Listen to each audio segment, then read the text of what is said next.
Okay, J is JavaScript, A is and, X is XML.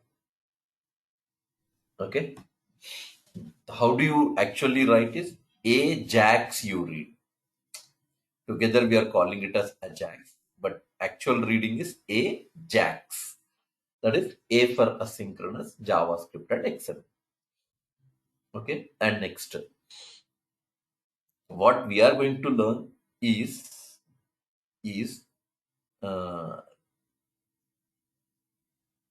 when client-side application, uh, interacts with server, not necessary that always client should know that something is being processed or something is happening at what server. You need not know server. Normally, you might have noticed whenever whenever a page is submitted, whenever page is submitted, you can see that your browser's back button always gets enabled. Browser's back button is always what? Enabled.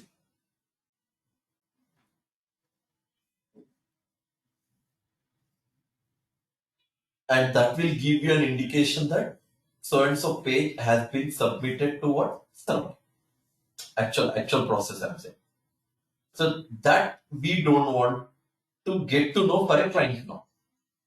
Something, I mean, page should be submitted to server, no doubt, but not necessary that client should know about that page submission. So somewhere or the other, I can take support of background process, and through background, I can send the page to server for execution. And always you can see that client will not know that something has been submitted to what server for execution. Okay, and initially, when we used to communicate for this client server process, and as I said, like in an asynchronous mode, term understand asynchronous. It means server and client will not be synchronizing at that time. Do you understand? So usually what all we studied till now is the moment you submit, immediate client will have that back button enabled. That will give an indication that for an end user that something has been submitted to what? Server. Now, no, now we are not talking about that. That asynchronous behavior we need.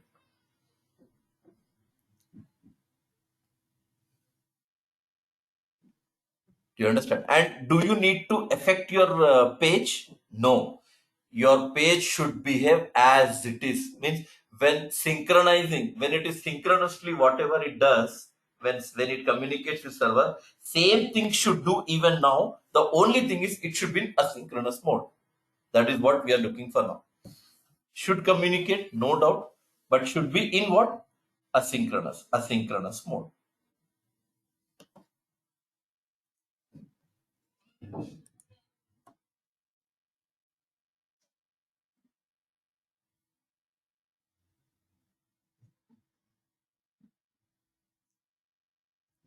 What is that advantage? What is the advantage? Say that behavior should be, processing speed should be, processing speed will be improved. And you can, instead of sending total page, possibility you can send a partial page content to your browser, to your server. Partial content of the page can be sent to the server through background process. So that your response will be, server may respond little fast.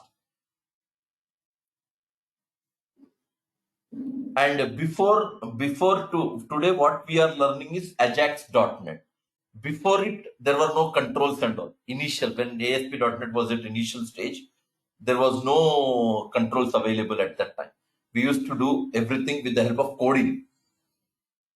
With the help of what? Programming we used to do. Do you understand? Today, what we are doing is, everything we are doing through what? Ajax.net today. Ajax.net. And what is the version we are using? 7.0. And this Ajax.net has come in 2.0 version. From 2.0 only they introduced Ajax.net, making available with what? Controls.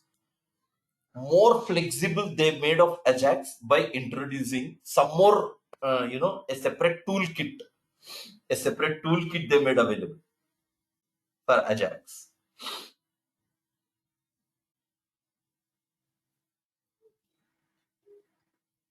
Introduced from which version? I said ASP.NET. But at that time, what was there, At that time, 2.0, they introduced Ajax in 2.0, but we don't have at that time installation of Ajax through .NET software. We used to have separate installation for Ajax.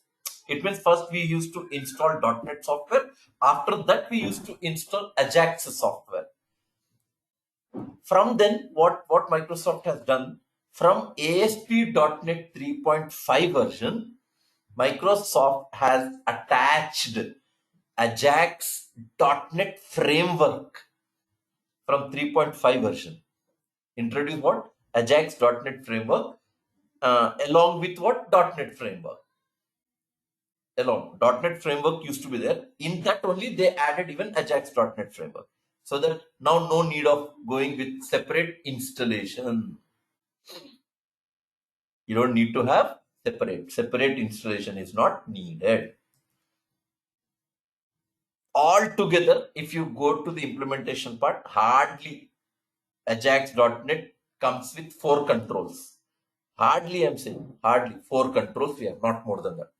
One control is called script manager. Second is called update panel.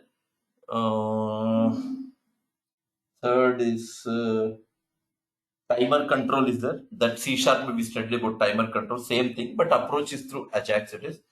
And one more is also there. 4 controls altogether. Script manager, update panel, timer control.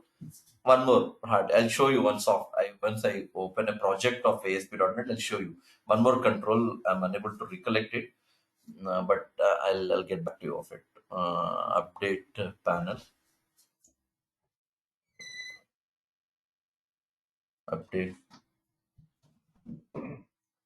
Update progress. Yes. So script manager, update panel, update progress, timer control. These are the 4 controls we have connecting with Ajax.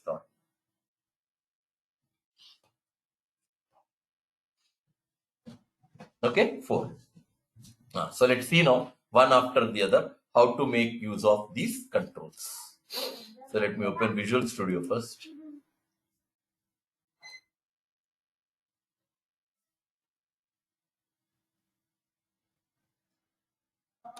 File, new, website.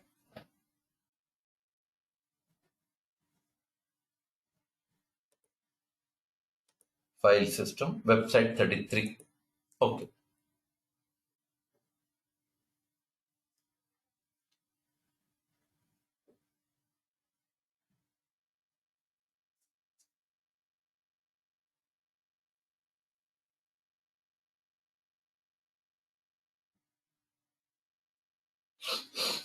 Then add web form to the project, website, add new item, web form, default.asp.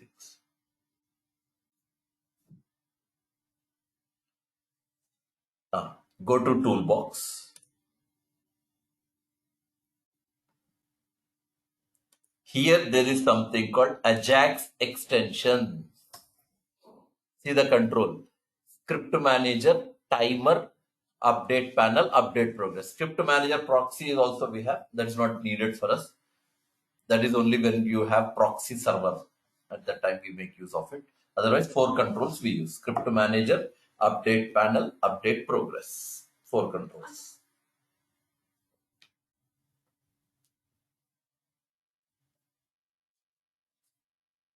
Four controls we have. Script manager, timer control, update panel, update progress. Now in this toolbox, what you do is you are going to add first Acha, toolkit is not there in this. Oh, 1 second. I hope I have added this softwares.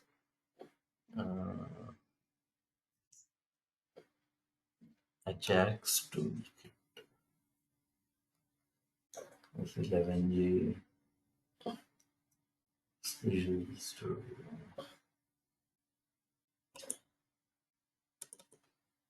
Downloads. Folder is empty.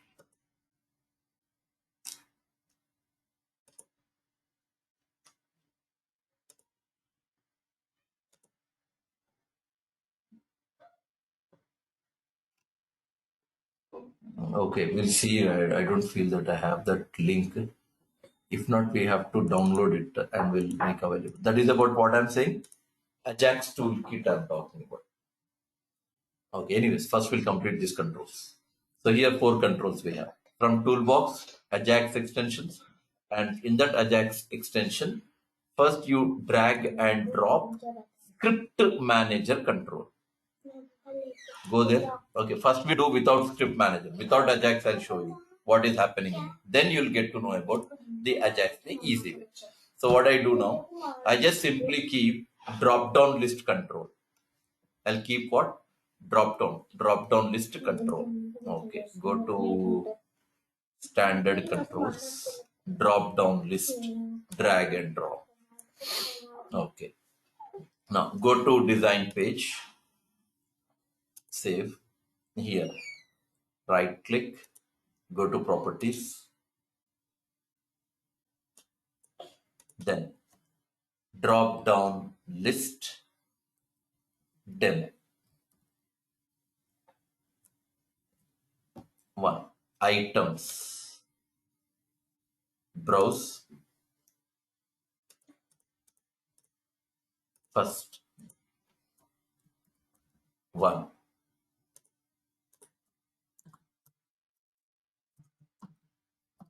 2, 3, 4. Okay, 4 values, and in that you have to make enable auto post back. Okay, make it true. Then whatever the value I selected, I want that value to be placed in label. Okay, that I keep as label, and I call this right click, go to properties, ID I'll give LBL demo. LBL demo. Yeah. Okay, this is okay. Demo 1 will give, because there I said drop down list 1 now. This is what is the ID? DDL demo 1. This is LBL demo 1. Okay. Now you give. Now what I should do is double click on the drop down list. Double click, and then I'll get the value. LBL demo 1 dot text is equal to DDL demo 1 dot selected value. Yes. Now run the code and see what will happen. Save it.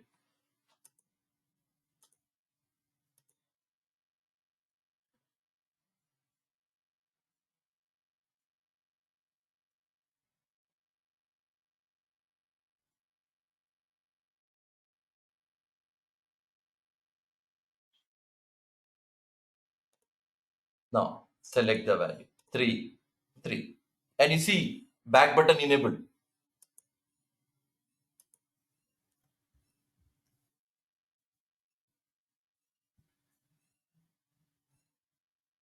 Then 2, 4, 3 times. 1, 2, 3. 3 times we submitted. And it's clearly made available for for an end user. That page has been submitted to server. and you can find the information.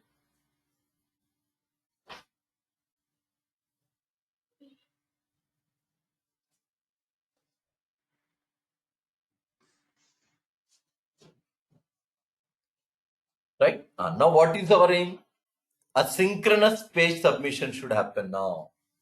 You should submit.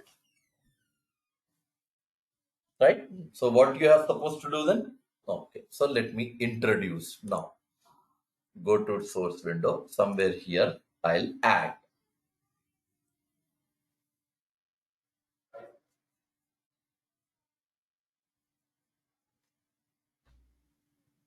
Toolbox.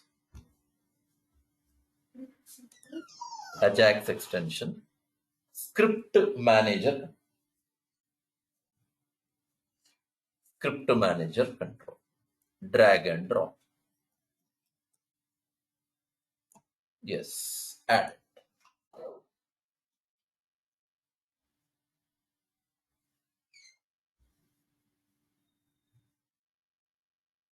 Now let's run the code.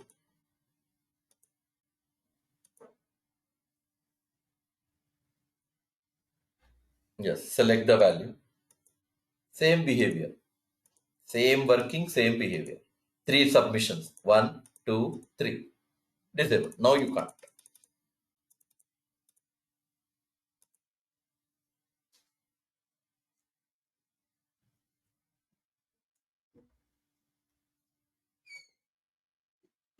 Now to avoid this page submission directly to server and getting noticed by an end user, to avoid this, what I do now, I keep another control now. Go to toolbox. The control is update panel. Yes. Update panel control. In that update panel control, I will have one more sub control called content template. Content template. And in that, I will move complete drop down list here. Yes, now it is a part of update panel. Now, currently, it is a part of, yes, run the code.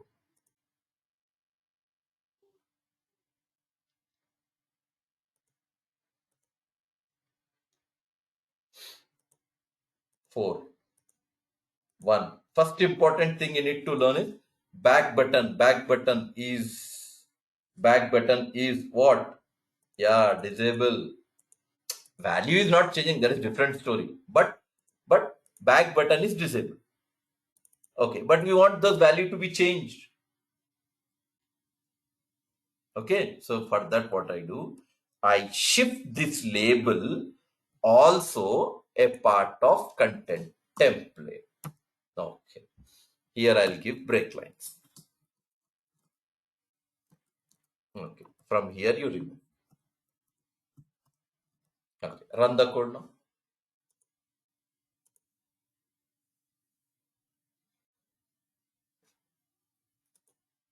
Three, value is changed, but see here, back button, still it is disabled.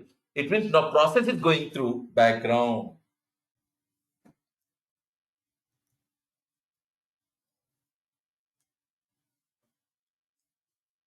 And it is, what did you notice? Total page got submitted. Means drop down list is also submitted to server. Label is also submitted to server. And that method drop down list event is there, no? Drop down list event. Selected index change method is there, no? That is executed. And server has returned output to browser. And that output is in label. So indirectly, you have now made a round trip to server. You made what? Round trip to server. You made a round trip to what? Server.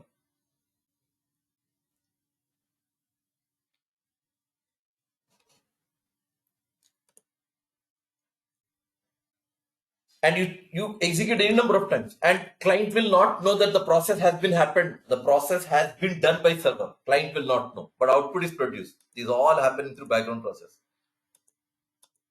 Till now we submitted for around 4 to 5 times to we communicated with server, but none of the times you have an indication to browser that we have processed that page.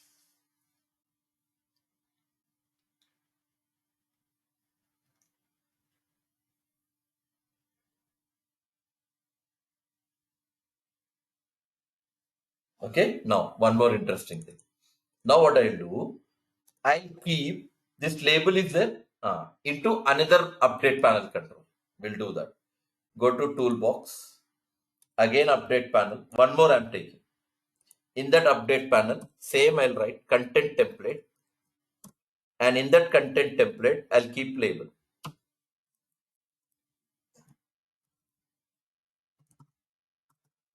Yes, now run the code. See the difference now. Yes.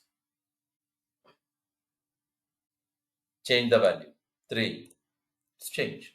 It means if I make a change in one update panel, automatically all the update panels get reflected of that particular change. Wherever you have linked that update panel content or update panel control in other update panels, all the update panels will be reflected of that change. Simple to understand.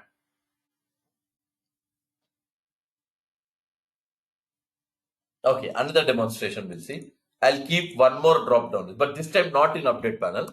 I'll copy this drop down list, same content. Select this drop down list from here till here. You select, come down.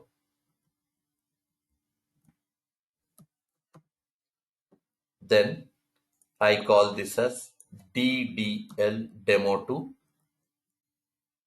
This I'll have that code separately. Auto post back true. Same values 1, 2, 3, 4.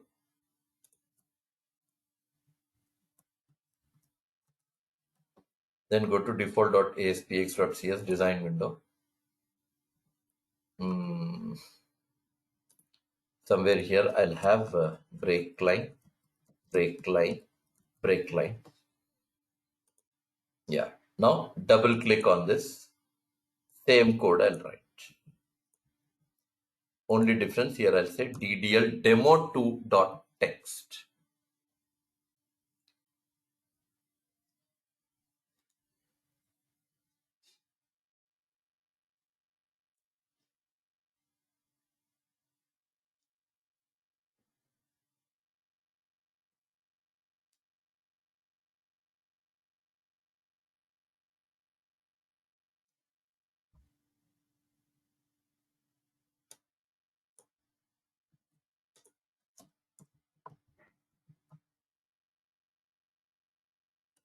Two reflections I have written.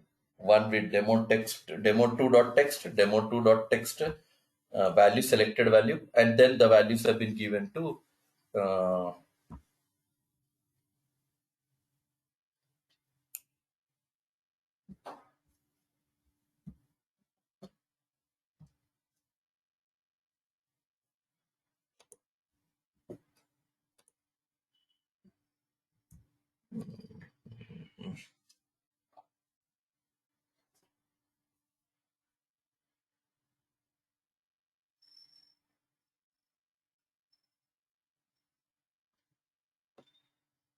somewhere we are doing wrong.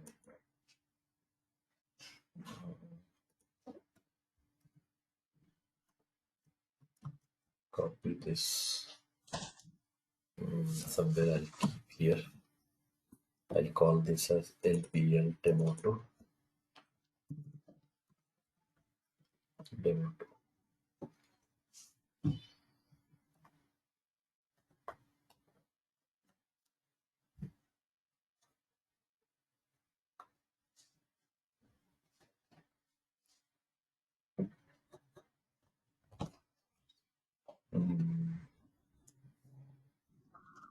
Okay.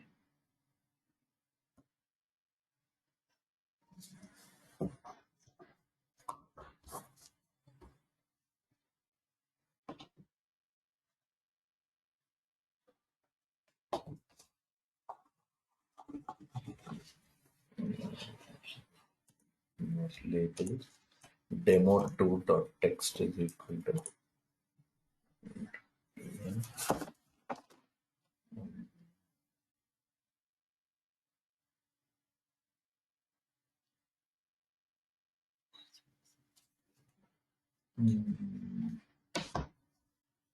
how many labels now I have? 2 labels I have, and both of them.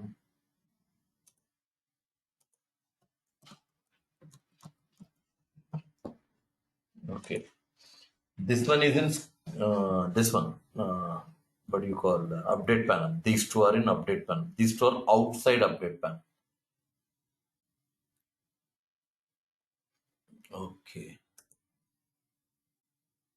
and here I'll copy this also.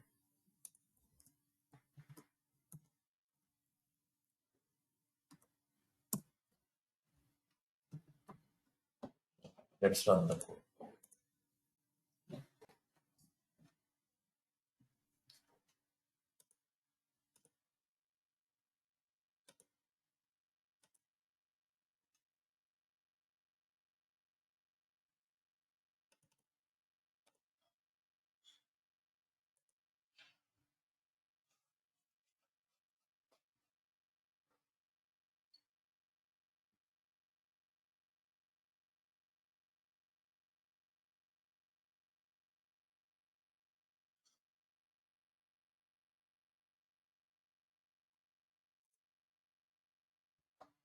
Demo1.selected value. Okay, we'll do this first. 1 second. I'll comment this code from here till last. Control case.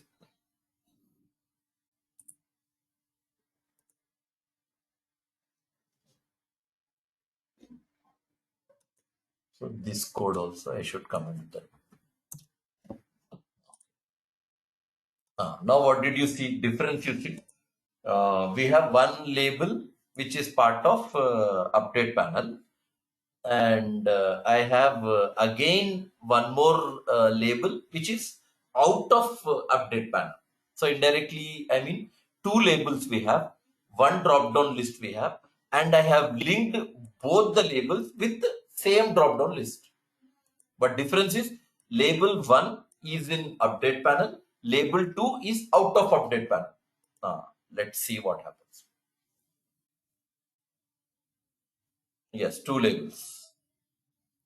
How to write it? Okay, here I change my value 3. Yes, it is changed. This is not reflected because it is not in update panel. If it is in update panel, 100% it would have been reflected. If I change 1, yes. If I change 4, yes.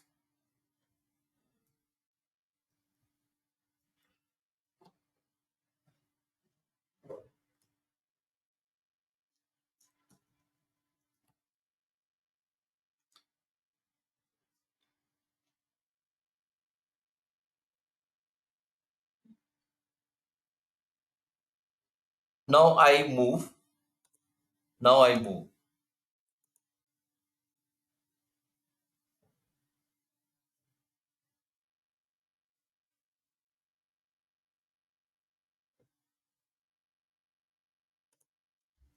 Label 1. Now I'll shift to first content, first update panel. And the second label, I'll move to one more, this one, update panel. So label 1 is in what now? First update panel. Label 2 is in what now? Second update panel. Okay, now it should reflect with the change. Earlier it was not making the change, but now it should. Oh, somewhere wrong. Okay, here I should add break line. Okay, now go for it.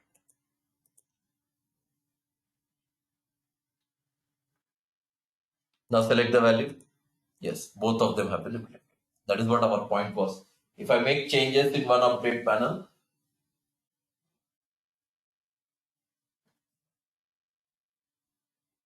So that change will reflect in all the controls of other update panels, whichever are there in your application.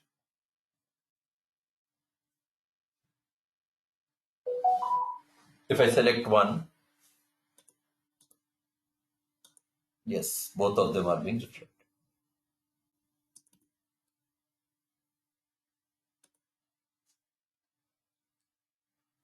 Now we will uncomment this code. Yeah, second control now. Go to design. Yeah, one more. Okay. Now I'll uncomment this code also. Control K. Now I should use second drop down list. DDL demo 2. Okay. Now let's see.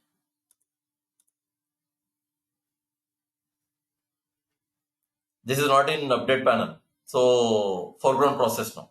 Not background, foreground. Select 3. Yes, values are changed, but through foreground. Foreground. 1. Yes. Change through foreground. Yes. Yes. Yes. It's changed.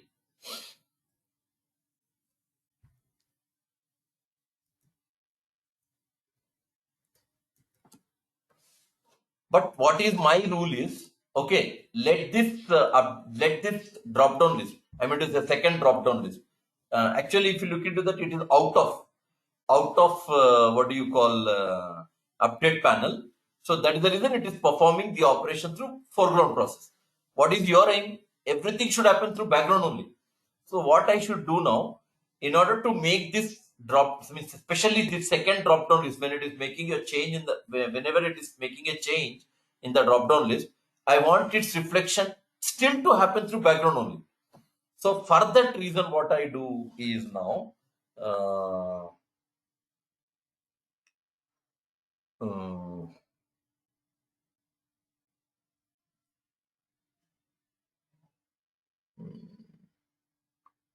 first update panel is this one now. Okay. In this update panel, I should add one more control, one more tag. Triggers. Now in the triggers, we have, yes, asynchronous postback trigger. Which label? Control ID. DDL demo 2. What is the method name? Event name. Okay, what is the method? Selected index change. Okay, I'll copy paste from here instead of typing. Copy this. Put that event name. Close. Yes. Now run the code. See the reflection. The way it is reflected now. Change the value here. 3. Yes, values have been changed. Still through what? Background process. 4 through background process. 1 through background process.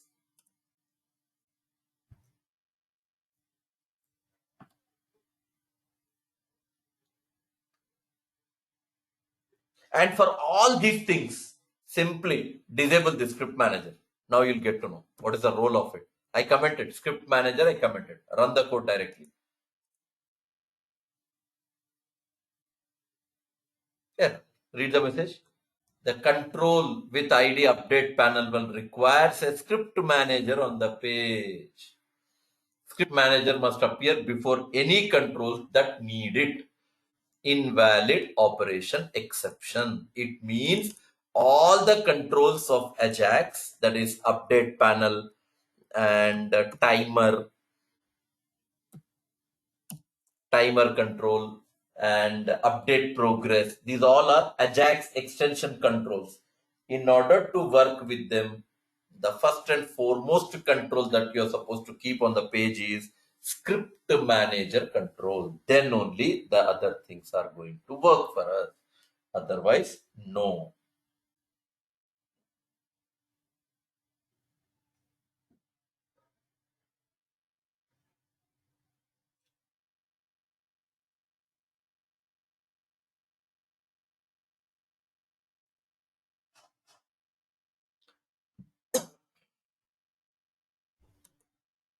Now run the code. See the difference. First you select that first drop down list you select. Now change the value. Yes, it's reflecting. Now change the second drop down list. Second drop down list. Yes, reflecting.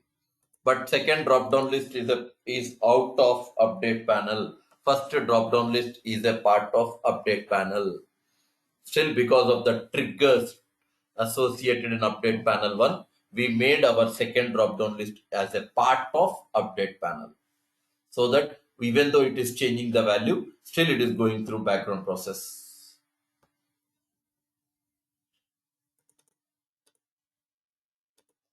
That's it.